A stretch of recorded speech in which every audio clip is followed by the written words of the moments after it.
Hablaremos ahora de la columna vertebral, ¿sí? O concretamente hablaremos del tronco, de la musculatura que implica el tronco, pero sobre todo de la columna vertebral porque implica muchas situaciones que son complejas.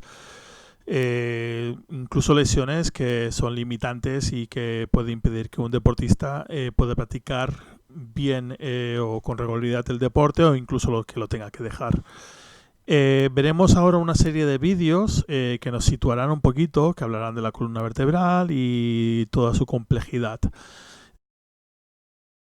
Constituye la armadura del cuerpo, lleva el peso de la cabeza y protege la médula espinal. Está compuesta por cuerpos vertebrales y discos intervertebrales. Su estabilidad se mantiene gracias a los ligamentos y músculos que forman una unidad funcional. Se divide en 5 partes, empezando desde arriba. La columna cervical con 7 vértebras, la columna dorsal con 12 dorsales y las 5 vértebras de la columna lumbar. Finalmente están el sacro y el coxis.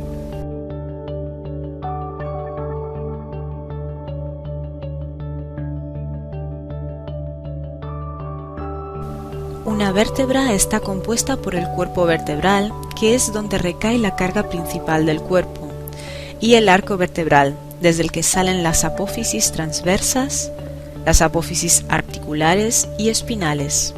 Estas últimas son fácilmente palpables en la espalda. Los arcos vertebrales forman el agujero vertebral. Al estar colocadas las vértebras unas encima de otras, forman el canal medular, que rodea y protege la médula espinal. Las apófisis articulares de 2 vértebras se juntan para formar las articulaciones o carillas articulares.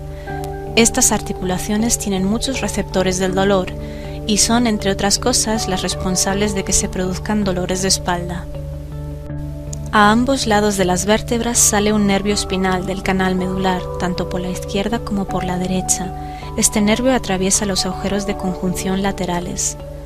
Los estrechamientos en esta zona de salida de los nervios, que se producen, por ejemplo, en caso de hernia discal o en otro tipo de cambios degenerativos, generan una presión sobre la raíz del nervio y, por tanto, causan dolor.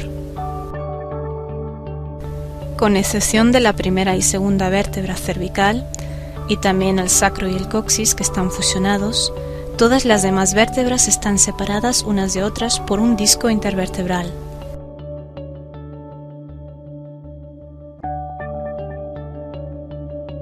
El disco tiene 2 partes. Primero está el anillo fibroso que rodea el núcleo pulposo.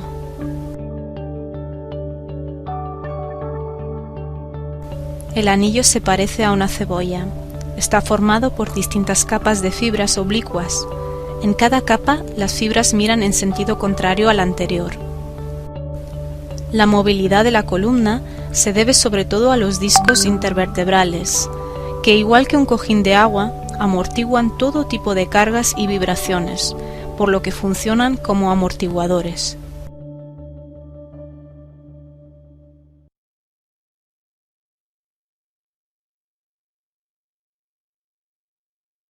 Aquí se muestra la columna vertebral. Consiste en 24 vértebras separadas, el sacro y el coxis. Hay 7 vértebras cervicales, 12 torácicas y 5 lumbares. El sacro consiste en 5 segmentos vertebrales fusionados. El coxis, nuestra cola vestigial, consiste en 3 o 4 segmentos pequeños. La vértebra cervical más alta se articula con el cráneo. Las vértebras torácicas se articulan con las costillas. Y el sacro se articula con los 2 huesos coxales para formar la pelvis. Cuando se observa anteriormente, la columna parece recta, pero cuando se mira lateralmente, puede observarse que es marcadamente curva. Las vértebras cervicales inferiores forman una curva anterior, las vértebras torácicas forman una curva posterior, las lumbares se curvan de nuevo anteriormente y el sacro se curva marcadamente hacia atrás. Estas piezas de material representan los discos intervertebrales que se examinarán más adelante.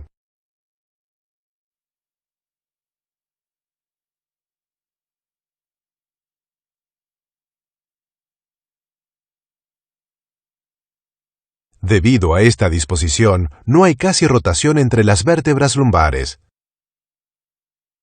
Los movimientos que pueden ocurrir en la columna lumbar son flexión, extensión y flexión lateral a cada lado.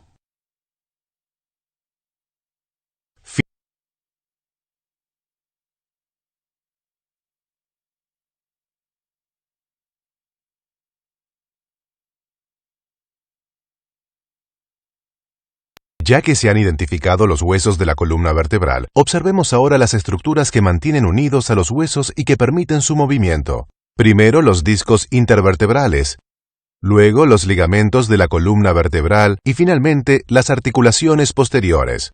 Estas estructuras están dispuestas de forma similar desde la parte superior de la columna hasta la parte inferior. Las observaremos todas en la región lumbar.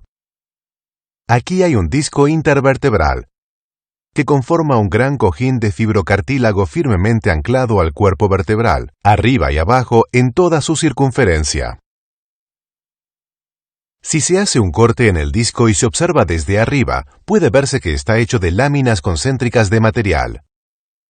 El disco consiste en un anillo externo de fibrocartílago duro, denominado anillo fibroso, y un centro suave de un material casi líquido, denominado núcleo pulposo. El disco es lo suficientemente sólido como para transmitir el peso del cuerpo y lo suficientemente flexible como para permitir el movimiento entre vértebras. El lado del disco intervertebral forma el margen anterior del foramen intervertebral por el cual emergen los nervios espinales. Las vértebras también están unidas mediante ligamentos. Algunos se extienden de vértebra a vértebra, otros discurren a lo largo de la columna.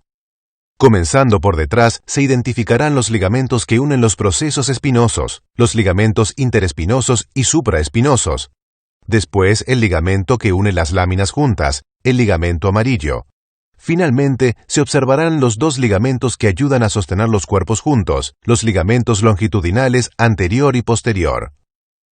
En primer lugar, los ligamentos interespinosos, que se muestran aquí. Discurren desde el borde inferior de un proceso espinoso hasta el borde superior del siguiente. Ahora se añade a la escena el ligamento supraespinoso. El ligamento supraespinoso emerge con los ligamentos interespinosos. Discurre a lo largo de la columna vertebral, conectando las puntas de los procesos espinosos. El ligamento supraespinoso sirve como punto medio de inserción para varios músculos importantes, como se verá más adelante. Estos ligamentos ayudan a limitar la flexión de la columna. La estructura o estructuras que principalmente limitan la flexión de la columna vertebral son una serie de ligamentos cortos que unen las láminas, conocidas de manera colectiva como ligamento amarillo. El ligamento amarillo se encuentra frente a las láminas. Para observarlo, se corta a nivel de los pedículos de todas las vértebras a lo largo de esta línea para identificar las láminas desde adentro. Aquí está el ligamento amarillo. Se extiende de una lámina a la siguiente a lo largo de toda la columna. Aquí, por donde se ha cortado, se puede ver su destacable grosor. El ligamento amarillo, compuesto de tejido amarillo fibroelástico, deriva de allí su otra denominación flavum, que significa ligamento amarillo. Observemos ahora dos ligamentos que unen a los cuerpos vertebrales, los ligamentos longitudinales anterior y posterior. El anterior es el más fuerte de los dos y se muestra aquí. El ligamento longitudinal anterior cubre la parte anterior y los lados de los cuerpos vertebrales. Discurre a lo largo de toda la columna vertebral. Se cortará por esta línea para observarlo mejor. El ligamento longitudinal anterior es grueso y fuerte. Se inserta en los bordes superiores e inferiores de cada cuerpo vertebral. Limita la extensión de la columna. En extensión, la tensión del ligamento longitudinal anterior ayuda a prevenir el movimiento anterior y posterior de los cuerpos vertebrales entre ellos. El ligamento longitudinal posterior discurre a lo largo de la parte posterior de los cuerpos vertebrales. Para observarlo, se dividen los pedículos a lo largo de esta línea también, y se examinarán los cuerpos por sí mismos. Aquí está el ligamento longitudinal posterior. Es angosto sobre cada cuerpo vertebral y se ensancha para cubrir la parte posterior de cada disco intervertebral. El ligamento longitudinal posterior ayuda en menor medida a limitar la flexión de la columna vertebral. Observemos ahora los músculos que forman la pared que rodea la cavidad abdominal. Comenzaremos por los músculos que, junto con la columna vertebral y el diafragma, forman la parte posterior de la pared abdominal. Se identificarán los músculos erectores de la columna y su fascia, después el cuadrado lumbar, y por último los músculos psoas mayor e ilíaco. Estamos observando por detrás. Se muestra la cresta ilíaca. Aquí se encuentra la 12ª costilla, y aquí se localiza la línea media. Aquí se encuentran los músculos conocidos colectivamente como erector de la columna, que examinamos en la primera sección de este video. Emergen del sacro y desde esta parte de la cresta ilíaca. Se insertan en las vértebras torácicas y en la parte posterior de las costillas.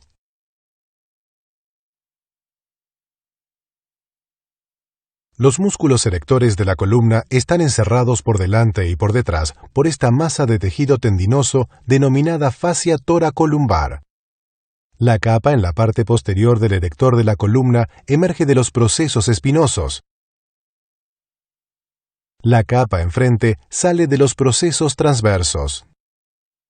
Las dos capas de fascia toracolumbar se fusionan en una gruesa capa a lo largo del borde del erector de la columna. La fascia toracolumbar es un importante anclaje para los músculos de la pared abdominal, como veremos en un momento. Se añade ahora el cuadrado lumbar a la imagen. Se muestra aquí, ubicado por delante de los músculos erectores de la columna y su fascia envolvente. El cuadrado lumbar emerge de la 12ª costilla y de los procesos transversos de las 3 vértebras lumbares superiores. Se inserta en la parte más medial de la cresta ilíaca y del proceso transverso de la L5. El cuadrado lumbar asiste en la flexión lateral de la columna lumbar.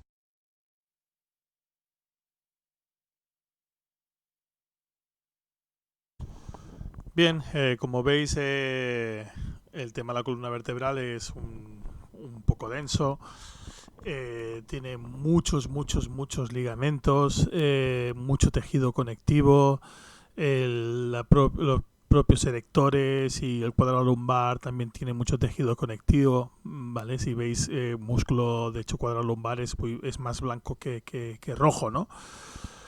Y al final no es la idea que os aprendáis estos ligamentos, ni mucho menos, sí la musculatura, pero no entrar en detalle en los ligamentos y los trozos, qué partes tiene una vértebra, sino lo que yo quería que os dierais cuenta que de todo el tejido conectivo que tiene esa columna vertebral. Y bueno, uno de los motivos por los cuales quería que os dierais cuenta de todo ese tejido conectivo es algunas de las investigaciones que se hacen referente a lo que es la columna vertebral. Esta es una investigación muy interesante sobre la flexoextensión de tronco, ¿sí? Vemos aquí un dibujito, ¿vale? Como vemos cómo es una flexoextensión de tronco, ¿sí? Al final es como ir a recoger un objeto sin doblar las rodillas. Entonces, esta investigación, fijaos, esto es un electromiograma de los músculos espinales, o sea, los músculos de la columna vertebral. Hay otra investigación, creo que trata también la parte lumbar, ¿sí? El cuadrado lumbar, pero esto es lo que indica, ¿vale?, el trabajo muscular que realiza durante todo el movimiento en esta fase, en esta fase, en esta fase y en esta fase, ¿vale? Y entonces la raya negra es la que indica el trabajo muscular. Entonces, aquí hay electricidad y de repente cuando llega aquí deja de haber actividad eléctrica durante un tiempo. Fijaos que es sobre todo cuando está abajo del todo en la columna vertebral, cuando está la espalda curvada, ¿sí? Y en algún momento se vuelve a activar, ¿vale?, esa musculatura. Hay un vacío, hay un silencio que se le llama, ¿sí?, muscular, eléctrico, ¿vale? Entonces, fijaos que aquí igualmente el movimiento se realiza, hay una flexo-extensión del tronco, pero la pregunta es ¿quién se encarga de realizar esa remontada, ¿no?, del tronco? O sea, ¿quién hace la extensión del tronco justo en este punto? Porque si no es la musculatura, ¿qué es lo que se encarga de hacer la extensión del tronco? Y al final lo que se encarga es ese tejido conectivo que acabamos de ver, ¿vale? Entonces, ese tejido conectivo es el que ayuda a hacer la flexoextensión la extensión del tronco, ¿vale? Entonces eso provoca unos problemas importantes a la hora de la columna vertebral. Y lo veremos con algunos ejemplos.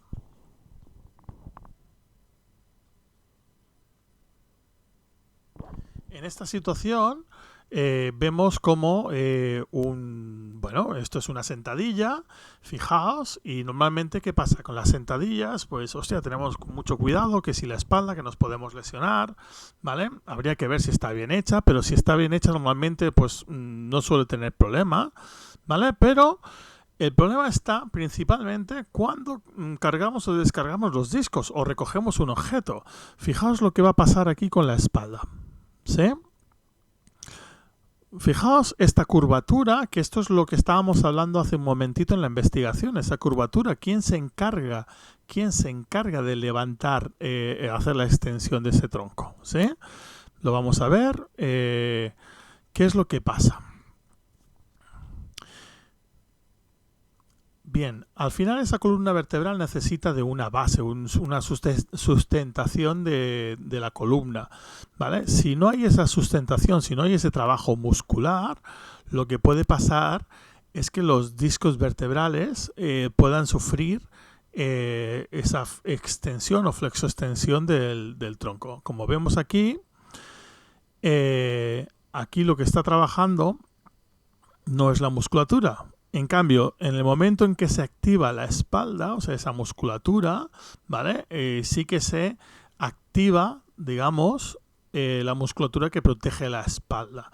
Pero en el momento en que curvamos la espalda, deja de trabajar esa musculatura. Se provoca ese silencio, ese vacío de la musculatura. ¿Esto qué provoca? Pues provoca que estas vértebras se desplacen hacia adelante. ¿Por qué? Porque hay una musculatura que se encarga de realizar ese desplazamiento hacia adelante. En cambio, esta musculatura es la que protege, la que evita, ¿sí?, que el desplazamiento sea hacia adelante, ¿sí? Por eso es importante tensar la espalda antes de levantar cualquier peso. Fijaos lo que pasa cuando se curva esa espalda. Se crea un desplazamiento del disco y puede llegar a provocar una protusión o incluso una hernia, ¿sí?, de la espalda. Todo por ese vacío, ese silencio que se provoca de la falta de la musculatura posterior del cuerpo. Por lo tanto, activar la musculatura de la parte posterior del tronco es muy importante a la hora de cargar peso o levantar un peso desde el suelo. Por eso quería que viéramos anatómicamente todo lo que implicaba ese tejido conectivo, ¿vale?, para el tema de la espalda. Vamos a ver otro vídeo, ¿sí?, que al final es un poco explicativo de todo ese tejido conectivo que hablábamos antes, ¿no? O sea, al final, si sacamos el músculo, queda todo ese tejido conectivo y todo ese tejido conectivo que hablábamos antes que tenía la musculatura, ¿no?, el tejido elástico, que al final es la encargada de hacer el remontaje o la extensión de tronco que hablábamos anteriormente y todos los problemas que conlleva esa extensión. Fijaos aquí, simplemente es sentados en una mala postura, entonces provocamos que esa musculatura no se active, aquí está la musculatura no activada, por lo tanto provoca ese problema de espalda que ya conocemos o que incluso algunos ya hemos vivido. Continuemos con los músculos que producen flexión de la cadera. Son 4, 2 que actúan únicamente en la cadera y 2 que actúan tanto en la cadera como en la rodilla. Los 2 primeros son los más importantes flexores de cadera y se denominan ilíaco y psoas mayor. El ilíaco se origina en la cresta ilíaca, mientras que el psoas mayor bastante más arriba, aquí, en la columna lumbar. Se muestra aquí el psoas mayor. Este se origina en los procesos transversos de todas las 5 vértebras lumbares y de los lados de los discos intervertebrales y los cuerpos vertebrales adyacentes. En un momento veremos su inserción. Se muestra ahora el ilíaco. Se origina desde casi toda la cara interna del ala del ilion. Al descender juntos, el ilíaco y el psoas mayor discurren por encima de la rama superior del pubis y por debajo de una estructura que aún no se ha presentado, el ligamento inguinal. Los 2 músculos se dirigen hacia abajo y hacia atrás para insertarse juntos aquí abajo, en el trocánter menor. La contracción del ilíaco y del psoas mayor produce flexión de la articulación coxal. Cuando el miembro inferior se mueve sin apoyo, la flexión lleva el muslo hacia adelante. Cuando el miembro inferior está fijo, como aquí, la flexión de ambas caderas endereza el cuerpo. Bien, vamos a hablar ahora de lo que sería el psoas ilíaco. Primero tenéis que entender que toda flexión de cadera, ¿sí?, ya sea del tronco o de las piernas, ¿vale? Al final hay una flexión de cadera, implica el psoas ilíaco, ¿vale? Y ya habéis visto dónde está insertado. Entonces, vamos a ver un ejercicio que ya conocéis todos, que seguro que conocéis, que es esta abdominal, ¿sí?, de toda la vida, que hemos conocido, y hay una flexión de cadera, ¿sí? Hay una flexión de cadera y vamos a ver qué implica esta abdominal. Fijaos, si nosotros para realizar esa flexión de cadera, ¿sí?, si solo ponemos el recto abdominal, solo se produce este movimiento, ¿sí?, este movimiento de subir un poco el tronco, pero no se produce la flexión de cadera, ¿vale? Entonces, lo que hace, bueno, el muñequito, el monigote, o como queráis llamarle, es colocar toda la musculatura que implica la musculatura abdominal, el transverso, los oblicuos, ¿vale? Y pone el play. Y le pasa lo mismo, o sea, no consigue subir y hacer la flexión de cadera, ¿sí? Vamos a bajar el volumen. Y bien, entonces, lo que hace es, al final, recordad que los huesos son palancas y está colocando las palancas para ver cómo puedo mover yo esa cadera, ¿sí? Si yo coloco lo que es el recto abdominal, que es al final es la cuerda, estoy moviendo lo que es la columna, la parte superior de la columna, pero no estoy realizando la flexión de cadera que estamos buscando para hacer el ejercicio, ¿sí? Entonces lo que tenemos que hacer es colocar una segunda cuerda, que es esta cuerda que hemos colocado aquí, para realizar la flexión de cadera. Al final esto es una palanca, esto es otra palanca, y la cuerda que colocamos aquí es la que realiza la flexión de cadera. No sé si la reconocéis, pero lo acabamos de ver hace un momento en un vídeo, ¿sí? Vamos a verlo. Normalmente, bueno, estas son las, ahora con las 2 cuerdas, las 2 de esto, para realizar el movimiento de flexión de cadera. Bien, lo que hará el monigote ahora es colocar esas cuerdas que acaba de poner. Vale, tenemos el recto, tenemos transverso, tenemos oblicuos colocados, que es la primera cuerda que ha puesto, y ahora os lo presento, ¿sí? El que acabamos de ver, el psoas ilíaco, ¿sí? Que acabamos de colocar. ¿Cuál es el gran problema del psoas ilíaco? El psoas ilíaco, el gran problema es que está insertado en la columna vertebral. Y claro, todo lo que sea flexión de cadera, al final lo que tenemos que hacer, o lo que hace el psoas ilíaco es tirar de la zona de la columna vertebral. Bien, ¿esto significa que tenemos que dejar de trabajar abdominales? No he dicho eso. Y mucho menos dejar de trabajarla, porque normalmente cuando uno quiere trabajar el recto abdominal, lo que hace es el típico ejercicio de subir las piernas, ¿vale? Hacemos la abdominal, pero subimos las piernas, no las tenemos apoyadas, las tenemos en 90 grados, y lo que hacemos con eso es bloquear el psoas ilíaco. Si ponemos las piernas así, ¿vale? Si ponemos las piernas así, el psoas ilíaco se relaja y solo trabajamos abdominal, pero no podemos realizar la flexión de cadera porque no nos lo permite. Pero la pregunta ¿es conveniente aislar el psoas ilíaco si en todos los deportes o en la mayoría de los deportes hay flexión de cadera, o sea, el trabajo funciona? Al final lo que sí que tenemos que trabajar esa flexión de cadera porque al final en nuestro deporte funciona. Lo que tenemos que hacer es trabajar mucho lo que se llama el core, o sea, toda la faja abdominal para dar sujeción a lo que sería a la columna vertebral. Vamos a seguir viendo el vídeo. Para que veáis un poquito que también coloca el tensor de la fascia lata, el cuádriceps principalmente, que también se encarga de esa flexión de cadera, es un sinergista, ayuda, ¿sí? Y ahí vemos esa flexión de cadera. Pero volvemos a decir que al final lo que tenemos que hacer es no evitar esa flexión de cadera, sino lo que tenemos que hacer es trabajar sobre todo esta musculatura de aquí, que está en lila, que dará mucha solidez a donde está insertado el cuádriceps. Fijaos que aquí, por ejemplo, levanta lo que es la cadera, ¿sí? Deberíamos evitar levantarla, ¿sí? Entonces, lo que decimos muchas veces es que este ombligo, ¿vale?, lo metamos hacia adentro para trabajar lo que es el transverso y darle base a la columna vertebral, ¿de acuerdo? Entonces, es muy importante que trabajemos en los deportistas, en muchos en el 99,9% de los deportistas deberíamos trabajar sobre todo lo que es el core, toda la musculatura abdominal, la faja abdominal y la parte posterior, lumbares, para dar una buena base sólida a la columna vertebral, ya sea cuando hagamos flexión de piernas o de cadera desde las piernas o flexión de tronco, ¿sí? Y eso es un poco lo que quería haceros notar con este vídeo. O sea, al final, fijaos, vamos a ver si se ve aquí, cómo tira de aquí de la columna vertebral, ¿vale? Este es un poquito el vídeo que quería que vierais. Vamos a ver otro vídeo que un poco que va por la misma situación, lo que tendríamos que hacer, por ejemplo, este es el típico estiramiento de isquios que hacemos.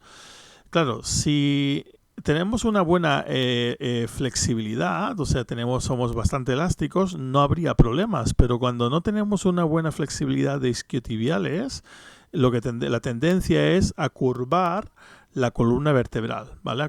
Y entonces, cuando curvamos esa columna vertebral, el problema es que el psoas ilíaco se activa, que el recto se activa, y entonces lo que hacemos es presión sobre los discos vertebrales que ya hemos hablado hace un momento, ¿sí? Entonces, ¿cómo podemos solucionar? Vemos, por ejemplo, aquí esta protrusión que se podría formar si continuamos trabajando ese estiramiento y tenemos poca elasticidad de isquiotibiales, ¿sí? Lo que al final hace es decir, vale, yo quiero estirar el isquiotibial, ¿cómo hago para poder estirarlo sin dañarme la espalda? Bien, fijaos que lo que va a hacer, lo que hace es darlo vuelta y al final trabaja con la espalda apoyada en el suelo y lo que hacemos es mover la pierna para poder estirar ese isquiotibial.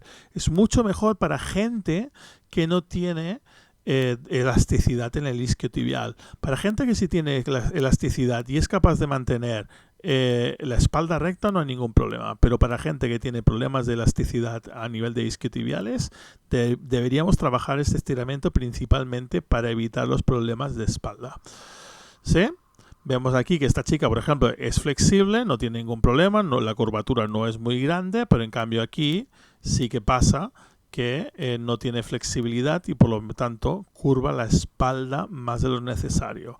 Por lo tanto, el chico que hemos visto ahora debería hacer el estiramiento estirado con la espalda en el suelo. Otra cosa interesante que podría ser es para aquellos que tengáis el psoas ilíaco acortado o que tengáis problemas de espalda, podríais hacer este test, ¿sí? Que va muy bien para saber si tenemos el psoas ilíaco acortado o está afectado, ¿sí? Si nosotros hacemos este test, ¿vale? Nos ponemos en una mesa, vamos allá, y nos cogemos una pierna. Si el psoas ilíaco lo tenemos acortado, la tendencia será a que esta pierna se levante. Si está cortado, esta pierna tendrá tendencia a levantarse de la mesa. Por lo tanto, deberíamos estirarlo. ¿Cómo se estira? Muy sencillo. En la misma postura, con alguien que empuje hacia abajo, hacia aquí, estarías estirando ese músculo, ¿vale? Pero al final, esta es, digamos, uno de los test que ayudan a saber si estás acortado de psoas ilíaco o no y cómo se estira. Y esto sería el punto y final de lo que sería el tronco. Ahora pasaremos a hablar de las extremidades inferiores.